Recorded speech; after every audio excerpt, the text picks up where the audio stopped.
I know this is the month of Ramadan, and this is a time of COVID-19, the coronavirus COVID-19. And there are a lot of fatwas. There are a lot of masalas. There are a lot of opinions out there. And I mentioned this briefly a couple khutbahs ago. Please be careful in what we understand and what we misunderstand. There's something called fiqh, jurisprudence. And I'm not here to have a jurisprudence class. We got a fiqh jurisprudence class on Sundays at 12:30 to 1:30 for our students, bi'ithnillah, mashallah. But try to understand that there are a lot of fiqh laws, jurisprudence laws, which are deductions from Quran and Sunnah. You guys follow? And then you get what is called fiqh. So sometimes when something is not direct in the Quran and not direct in the Hadith Sunnah, and there is an issue, so we use the analysis, deduction of Quran, Sunnah, the fuqaha. That's why people spend years and years studying Islam. What? Years. Studying Quran and Sunnah to analyze fiqh. That when there is an issue and there is nothing direct in the Quran and Sunnah, direct, everything is mentioned in Quran and Sunnah, direct, indirect reference. So now those of us who have studied and researched for years, you go and you find the answers, the analysis and deductions. That's what you call fiqh jurisprudence. Not just one idiot reads a hadith and says, hadith says so and so, so this is not permissible. No. Hadith may say many things, but you don't go by just that to make a decision. You look at Quran, you look at hadith, you look at Sunnah, and then you analyze. You follow? That's Islamic jurisprudence.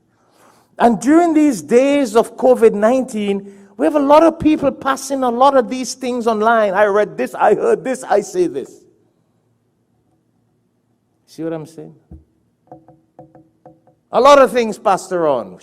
Why shut down the masjid? Don't go to masjid. Shut down this. Don't pray Taraweeh. Don't read the Salah in masjid. Don't do 6 feet. Come on. A lot of these things people read, they hear, and there are differences of opinion. And I respect everybody's opinion. But you know, honestly, we did not really spend 7 years and 45 years of dawah researching Islam and studying fiqh, jurisprudence. That you have a COVID-19 and nobody knows what to do. We have to listen to only what Trump says and Dr. Fauci. You understand? Yes, we listen to them as scientists and politicians and the leaders of the country. But when they say something, we got to go in the Quran. If President Trump tells you drink alcohol, you're going to drink alcohol? If Dr. Fauci tells you eat pork, you're going to eat pork? No. As Muslims, we now take the country, the president, the scientists, the doctors, and we go in the Quran and Sunnah and see what is practical for us. You understand? And if it's not practical for us in the country, then we migrate. Because migration is Sunnah. Do you follow? But you don't change the Quran and Sunnah to please ourselves. That's how the 7 people of the cave, Surah Kaf, they migrated because the leaders of that time wanted to kill those who obeyed Allah. Follow? This is the whole long topic. I don't want to get off track. But I'm getting to fiqh. See what I'm saying? Jurisprudence. When the Prophet ﷺ could not handle the situation anymore in Makkah, what did he do? He migrated to Medina. When Musa ﷺ could not handle the situation with Pharaoh in Egypt, Allah made him migrate from Egypt.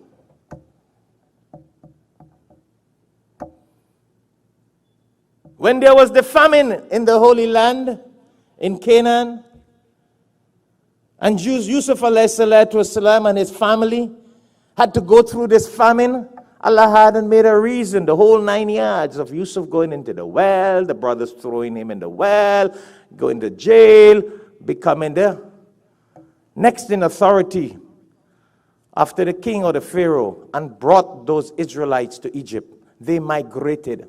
You follow what I'm saying here? This is Quran. Migrated.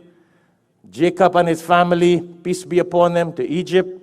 Migrated Moses and the people, peace be upon him, from Egypt.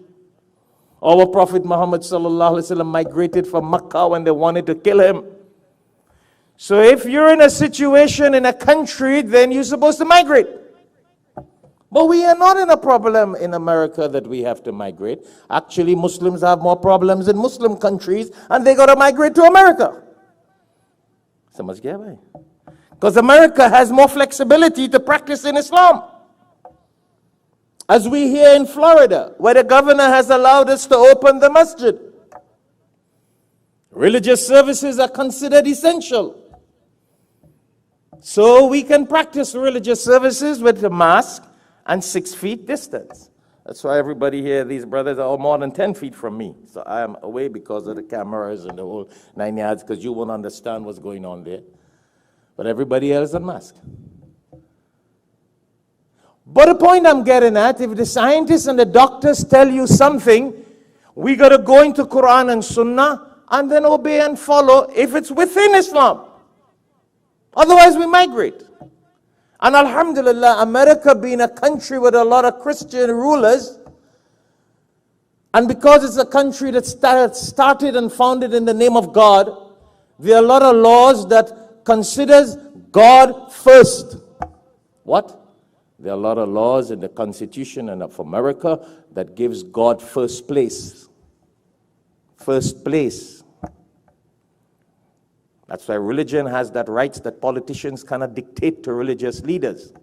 They can recommend for the benefit of religion, but not pass laws to shut down religion. That was the basis America was started. All right, go study that history. I don't have time for that too.